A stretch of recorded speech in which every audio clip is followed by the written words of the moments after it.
Dr. Shobhana Radhakrishna is globally renowned Gandhian, recognized for her invaluable contribution to literature, social work, and spreading vision of Mahatma Gandhi. She is on a mission to reintroduce Mahatma Gandhi to the people of India and abroad. We had arranged a Gandhi Katha for our viewers in Sweden and Latvia on 12th of September. A recording of the same follows. Namaskar and welcome to Gandhi Katha, story of Mahatma Gandhi, narrated by me during the commemoration of the 150th birth anniversary of Mahatma Gandhi, which incidentally is also the 150th birth anniversary of Kasturba Gandhi, his wife. Kasturba Gandhi's sacrifice, suffering, and the contribution in making Mohan into the Mahatma and inspiring thousands of women to fight against injustice and racial discrimination in South Africa and in the Indian freedom struggle is extraordinary. I express my deep gratitude to the Embassy of India in Stockholm, Sweden, for hosting the Gandhi Katha to learn from Mahatma Gandhi's philosophy of truth, non-violence, and purity of means, his spirituality, his environmental credo, his practices of health and wellness of body, mind, and spirit. I pay my respects to the leading lights of Sweden and Latvia and convey my warm wishes to the people who have joined me online today. Gandhi Katha is based on the ancient Indian oral tradition of Katha or storytelling with hymns and narrations. I have given talks on Gandhi Katha in 94 countries during the commemoration of the 150th birth anniversary of Gandhiji in the past 2 years. I had an opportunity to visit Stockholm in March 2019, and the Embassy of India organized my talks in local schools, where I got to interact with bright young minds and their reverence for Gandhiji as someone who did what he said. Later, I gave a talk at the Indian Mission as well. Embassy of India had organized many activities for the celebrations of the 150th birth anniversary of Gandhiji. In all the countries, people have great reverence and respect for Mahatma Gandhi. Many have been inspired by him to take up the cudgels against injustice through non-violence. Others have followed his environmental credo, and still others have been deeply touched by his simple spiritual life. The humanism of the world's thought leaders are so deeply reflected in Mahatma Gandhi's teachings. The new generation is eager to understand more about the greatest man of the last century, who made such a huge impact on humanity and inspired many world leaders such as Reverend Dr. Martin Luther King Jr., Nelson Mandela, Father Desmond Tutu, Father Kunz, Saint Teresa, Khan Abdul Ghaffar Khan, Cesar Chavez, George Bernard Shaw, His Holiness the Dalai Lama, and many others. Gandhiji used to begin and end his days with prayers. These were prayers from all the religions of the world. Gandhiji's internal core comprised of the essence of all the religions, one that he had acquired from long study and reflection. The devotional poetry of the same poets that he had heard, sung, and absorbed since childhood made up a significant part of the life of his soul.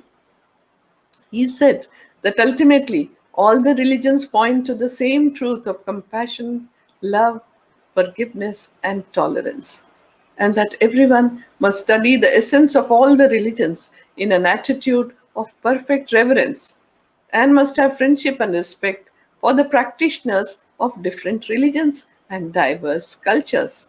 All of Gandhiji's friends were from different religions and cultural backgrounds from around the world. According to my understanding, Mahatma Gandhi's life was an epic of faith and endeavor.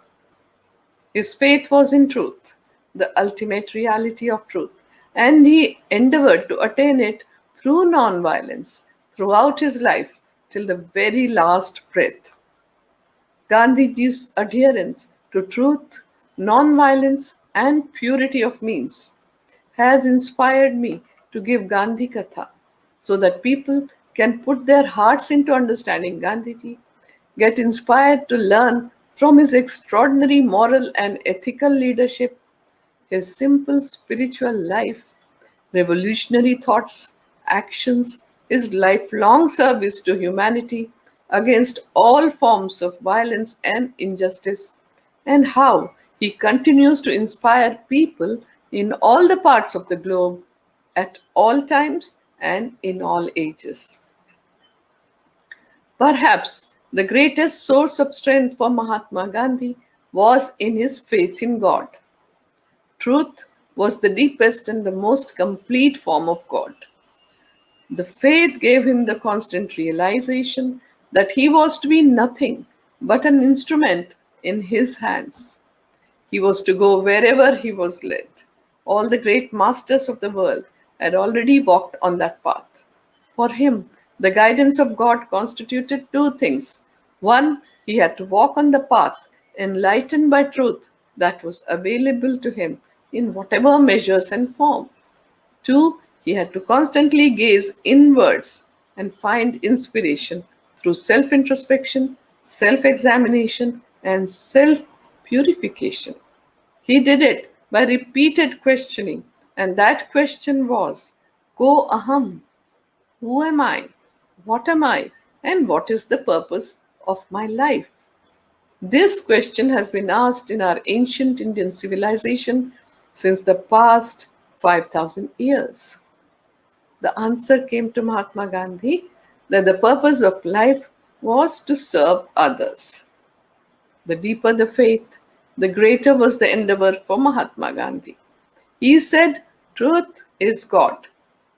Faith in truth led Mahatma Gandhi to two other realizations. If God is omnipresent, then truth is omnipresent too.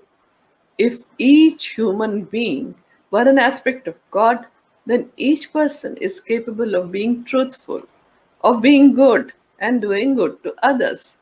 The second realization was that in spite of all the upheavals in the history of humankind, humanity will only progress in an auspicious direction because truth, that is God, is only interested in the welfare of its creation.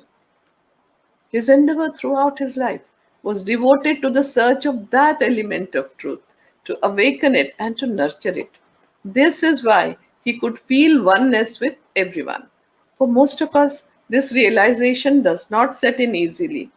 But because of this understanding of oneness, Gandhiji had no enemies.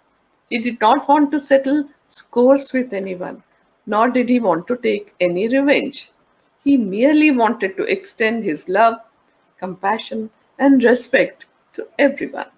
He respected individuals as individuals, and that was one of the traits that we see in Gandhiji. Romeo Rolla, the French writer and the pacifist who won the Nobel Prize for Literature, wrote Gandhiji's biography in 1924, and that really introduced Gandhi to the Western world. He wrote, and I quote, "The little man is so fragile in appearance, is tireless, and fatigue is a word that does not exist in his vocabulary. He could calmly answer for hours without a muscle of his face twitching. His mind proceeds through successive experiments into action, and he follows a straight line, but he never stops." I will play the Gandhi Katha dhun or hymn in Hindi that elaborates on Gandhiji's definition of truth as having harmony between thoughts, words, and deed.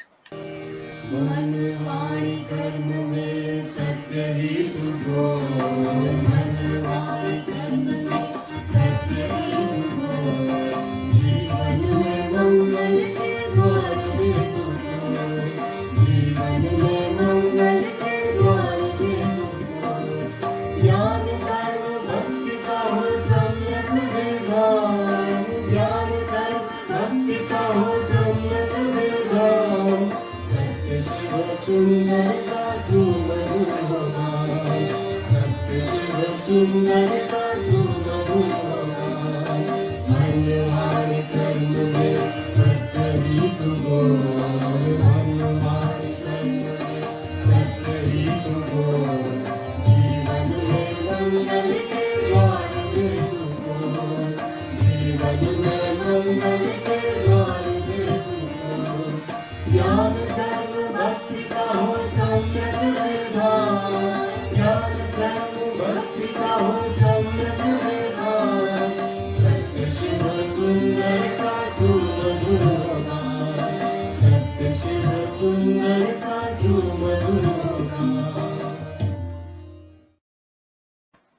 Mahatma Gandhi's philosophy was primarily truth centered. Truth was the first and foremost principle in Gandhian philosophy. Gandhiji's life was a continuous series of experiments with truth, and that's what is the name or the title of his autobiography, My Experiments with Truth. He applied his philosophy to his own life through selfless service and to practical social and political service through his non-violent civil disobedience campaigns, which he termed as Satyagraha. Satyagraha is his first gift to humanity. To understand Gandhiji's thought and philosophy, one must understand him as a whole and not in parts. His thoughts on various subjects ranging from religion, economics, education, health, environment, society, politics, literature, culture, and many others need to be studied in depth, understood, and adopted according to the context. His life is filled with many kinds of challenges, solutions, and achievements. He used truth as an experiment, not only in politics, but in his personal life too. For Gandhiji, truth is the relative truth of truthfulness in thought, word, and deed, and the absolute truth was the ultimate reality. The ultimate truth is God and morality, the moral laws and code, its basis. Nonviolence, far from meaning mere peacefulness or the absence of overt violence, is understood by Gandhiji to denote active love. Gandhiji's nonviolence stems from two main points. First, if according to the divine reality all life is one, then all violence committed towards another is violence towards oneself, towards the collective, whole self, and thus self destructive and counter to the universal law of life, which is love. Secondly, Gandhiji believed that non-violence is the most powerful force in existence. Had violence been superior to non-violence, humankind would long ago have succeeded in destroying itself. The human race certainly could not have progressed as far as it has, even if universal justice remains far off the horizon. From both viewpoints, nonviolence or love is regarded as the highest law of humankind. Another aspect that gave him strength was the clarity that he had acquired from years of experiments and reflection on the philosophical content of Satyagraha. He was clear that Satyagraha was based on the principle of Advaita, of non duality. If the same essence of soul encompasses all human beings, it would allow a satyagrahi to become one with the oppressor. Any failure to touch and reach out to the opponent would be a failure of satyagrahi and not a shortcoming of the philosophy of satyagraha. Moreover, with the experience that he had had over years, he had begun to see love as a very powerful and positive force. The challenge before him was to use this force with effect. The bigger the challenge, the more enthused Gandhiji was by it. Gandhiji realized that untruth, injustice, oppression, and tyranny last only as long as their victims accept them. The moment one learns to say no to untruth and injustice, their edifice collapses immediately. This was true for the political, the economic, and the social order. Mahatma Gandhi is the greatest apostle of peace and nonviolence the world has seen in the recent past. His notion of peace is focused on tolerance, forgiveness, compassion, oneness, truth force, love force, and soul force. Gandhiji had said, if we have no charity and no tolerance, we shall never settle our differences amicably and must therefore always submit to the arbitration of a third party. Many of today's conflict management techniques and resolution processes have a clear shadow of what and how Gandhiji had seen international issues in his times. Albert Einstein, the greatest scientist of the first half of the 20th century, had called Mahatma Gandhi as the supreme practical leader for change. He said, and I quote, I believe that Gandhi's views were the most enlightened of all the political men in our times. We should strive to do things in his spirit, not to use violence in fighting for our cause, but by non participation in anything you believe is evil. He had also very famously said that generations to come will scarce believe that such a man like this, in flesh and blood, ever walked on this earth. Gandhiji was the conscience keeper of humanity. That his ideas will be an inspiration to us both as individuals and as society is beyond any doubt. He was an epoch maker, one who could sow the seeds for the next generation from the fruits of the previous one. Mahatma Gandhi is the most powerful visionary and a practical leader, practical idealist from the first half of the last century, whose life is a role model for us all. But the effort has to begin from the point where you're standing. That is what made all Mahatma Gandhi's idealist actions practical, and he can be truly called a man of action. But it does not only mean he was very busy, that of course he was. What we mean is the action of putting ideas or beliefs into practice more than anything else was the driving force in his life. The answer for Mahatma Gandhi was always found in action. He had said, an ounce of practice is worth more than tons of preaching.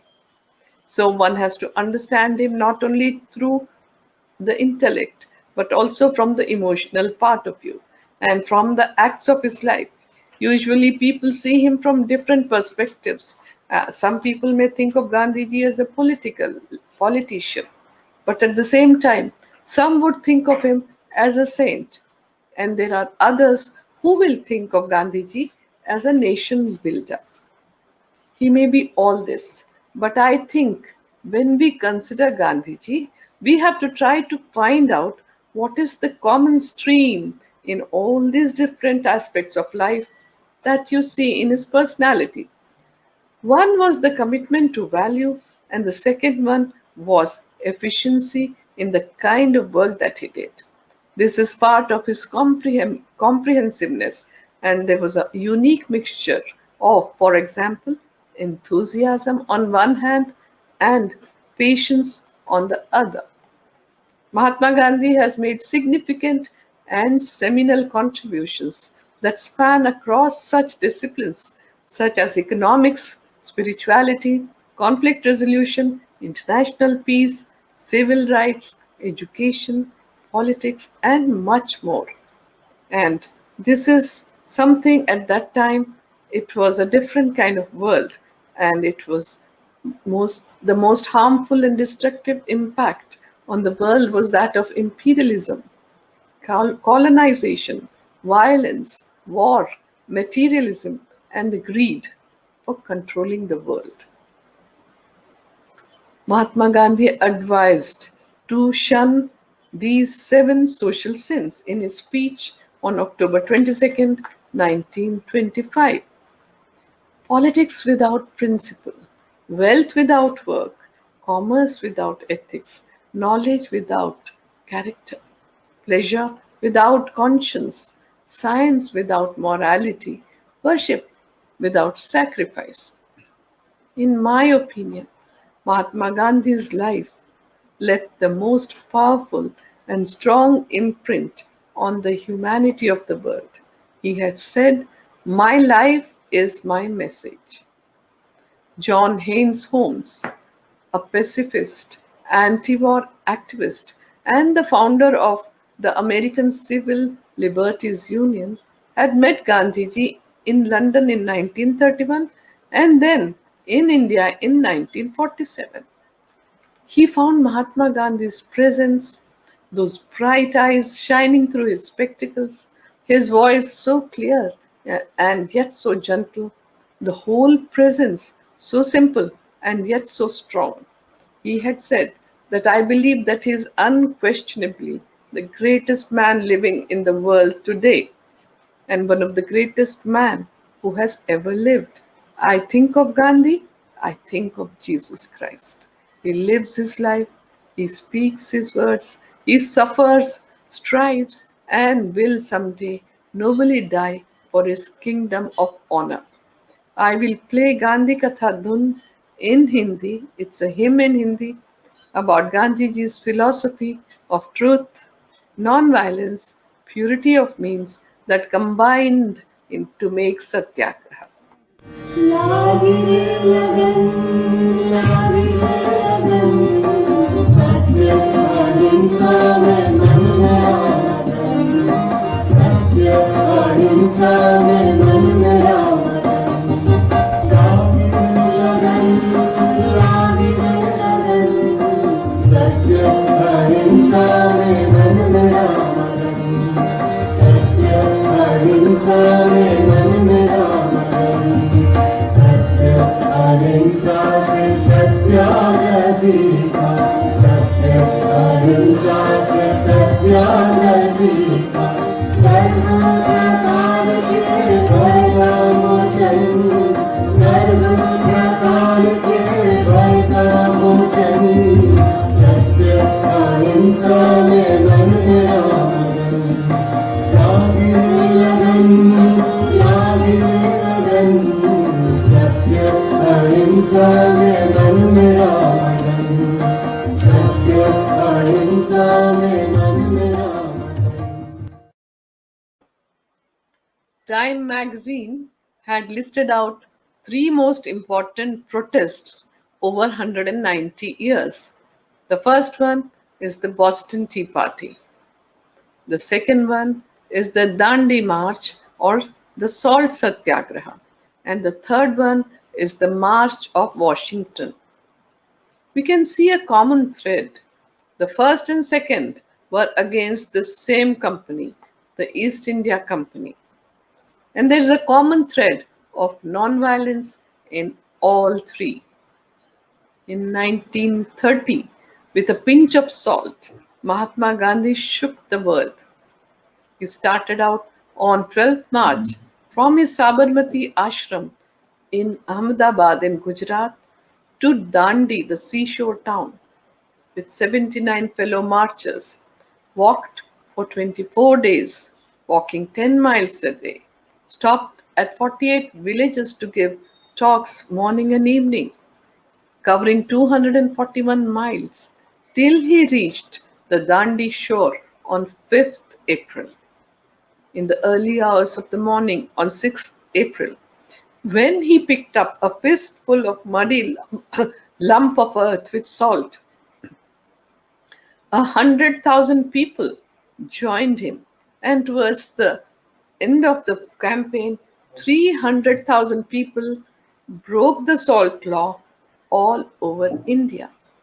1,362 newspapers covered the news, and William Lawrence Shearer, the journalist, was there, and he gave his graphic reporting of the salt satyagraha and brought the incidents to the notice of the Western world.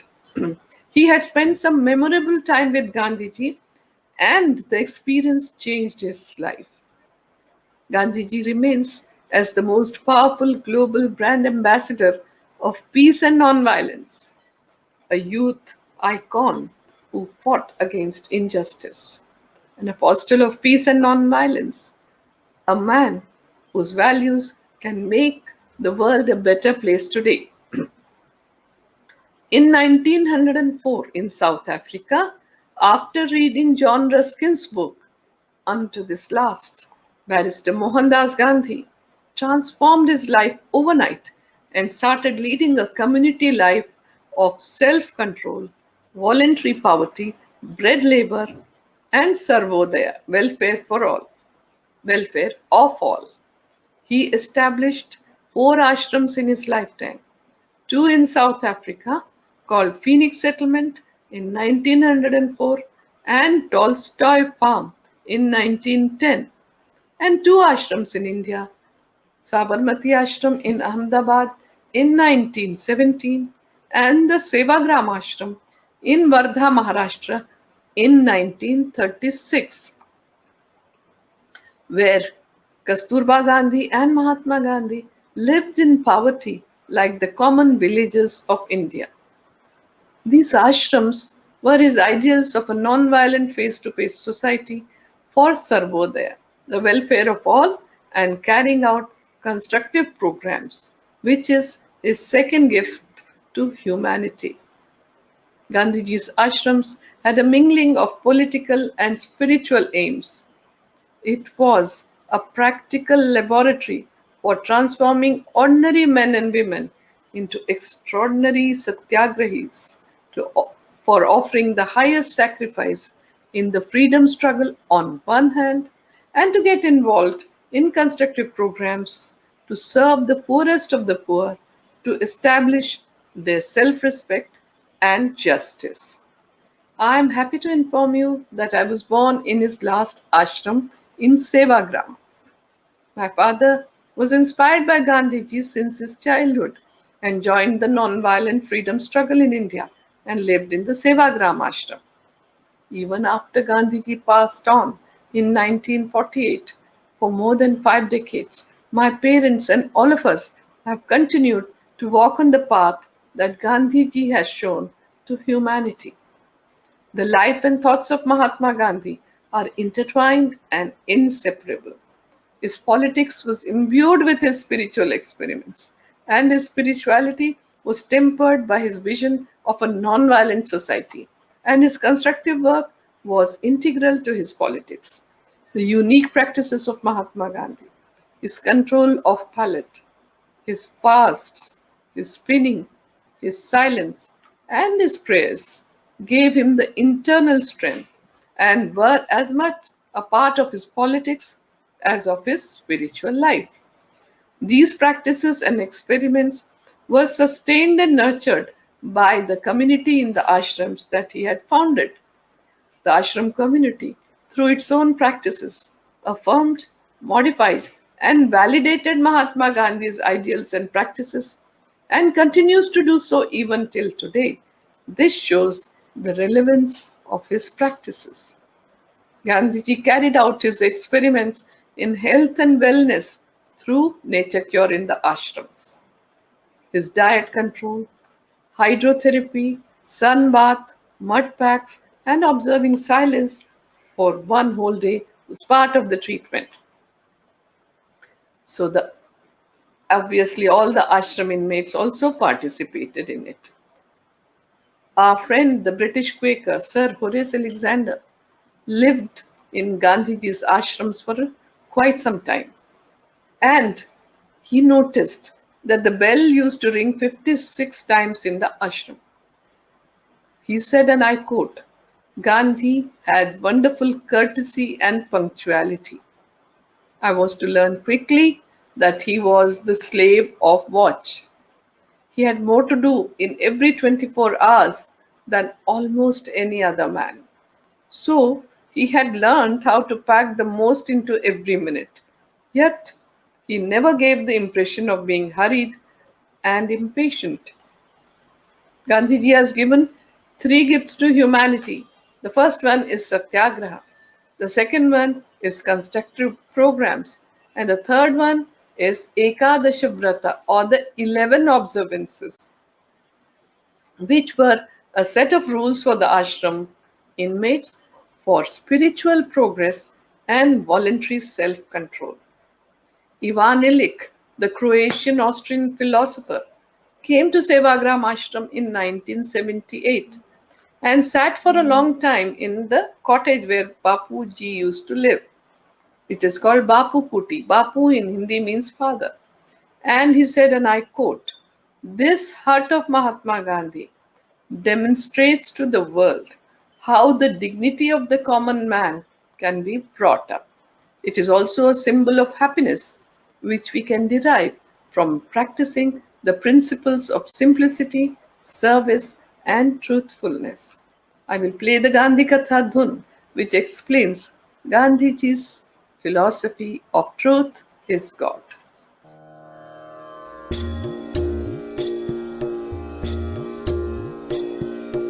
आंखें पवित्र राख सत्य ही तू बोल, आंखें पवित्र राख सत्य ही तू बोल, ईश्वर साक्षात होंगे अंतर टटोल, ईश्वर साक्षात होंगे अंतर टटोल, सत्य ही है परमेश्वर बापू का बोल, सत्य ही है परमेश्वर बापू का बोल, उसी परमेश्वर की नित्य कर तू शोध, उसी परमेश्वर की नित्य कर तू शोध, आंखें पवित्र राख सत्य ही तू बोल, आंखें पवित्र राख सत्य ही तू बोल, ईश्वर साक्षात होंगे अंतर टटोल, ईश्वर साक्षात होंगे अंतर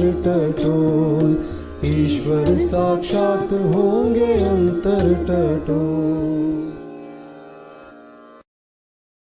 Though Gandhiji's role and contribution to the political arena are well known, what is less known is his contribution towards health and wellness. Gandhiji was a firm believer in the principle that a healthy mind keeps the body healthy, and he stressed on the importance of a healthy lifestyle and positive thinking. His interest in health, hygiene, nutrition, and diseases was as great as his interest in politics. He insisted that adopting preventive measures for diseases was better than treatment. He also said that it was important to focus on cleanliness, a controlled diet, and an exercise regimen, and that it was best to avoid overconsumption of medicines, especially those that were not required. He was also a firm believer in nature cure and conducted experiments related to diet and fasting. He always believed that it was important to understand what caused diseases and then remove that very cause rather than falling ill again and again and then attempting to treat it with excessive medication. Gandhiji was essentially a man of science. He approached problems in a scientific manner. Gandhiji's message to the world on the vital question of health and well being is very important. To him, the study of this question was part of the service to God and His creation, which was his mission. Knowing to care summed up his life. His message was simple and easy to follow. It encouraged everyone to respect simplicity, voluntary self control, reduce the bonds, follow the tradition, cultural practices, and the values, follow the environmental credo, and treat oneself through nature cure for living in harmony with nature. Gandhiji was very interested in health and wellness and remained ever vigilant about his own health as well as of others. He said that our lifestyle should be such that it should not let any disease come anywhere near us, and every person is responsible for looking after his or her body, mind, and spirit impeccably. He advised that in order for keeping physically, mentally, and spiritually healthy, we should have perfect understanding of our bodies, which is made up of the five elements that are found in nature. And that is what has been told by our ancient seers and sages of India. And these five elements are air, water, fire, earth, and space. For the wellness of our bodies, the balance and harmony between all these five elements is necessary. During the COVID 19 pandemic, enveloping ourselves in the rhythms and forms of nature can be transformative and healing. Ayurveda, the ancient healing tradition of India, recommends spending time in nature every day. Doing so allows us to experience the wonderment of this existence with all our senses.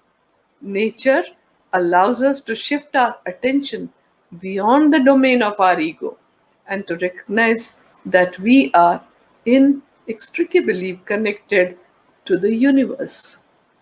From the mind body perspective, Gandhiji's standpoint was that health is an optimal integration of body, mind, spirit, soul, and environment. Environment is our extended body. There is a very nice Vedic expression from the ancient traditions of India which says, as is the atom, so is the universe.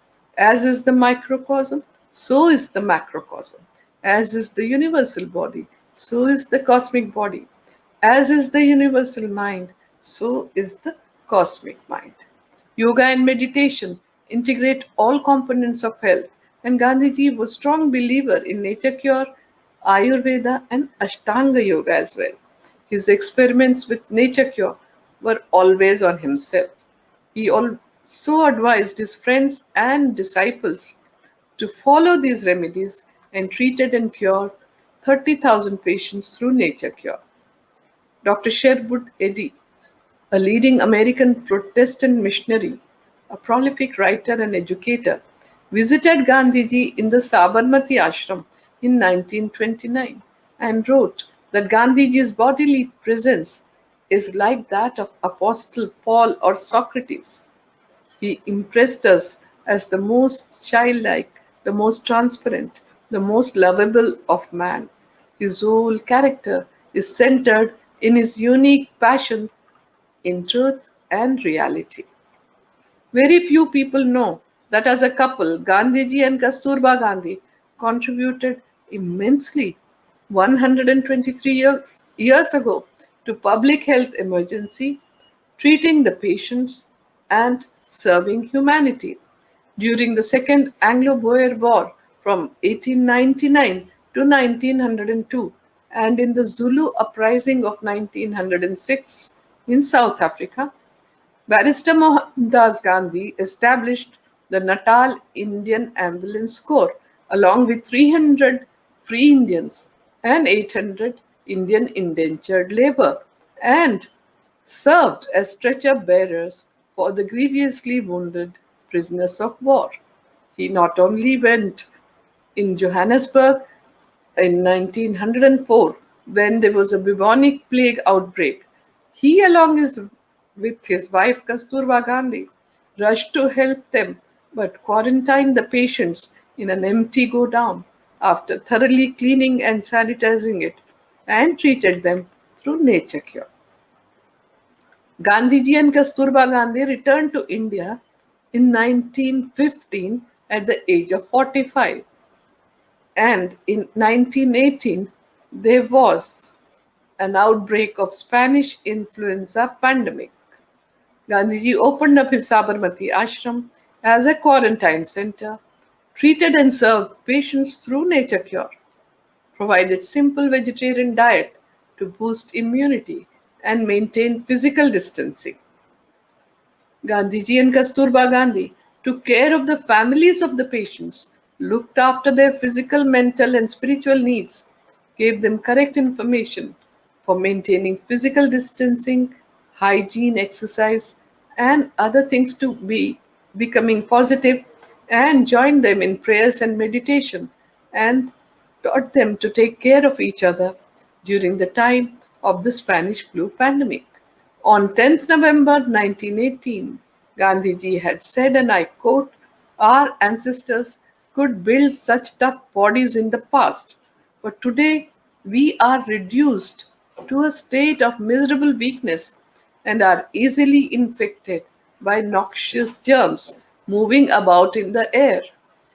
There is one and only one really effective way by which we can save ourselves from them, even in our present broken state of health. That way is the way of self restraint or of imposing a limit on our acts.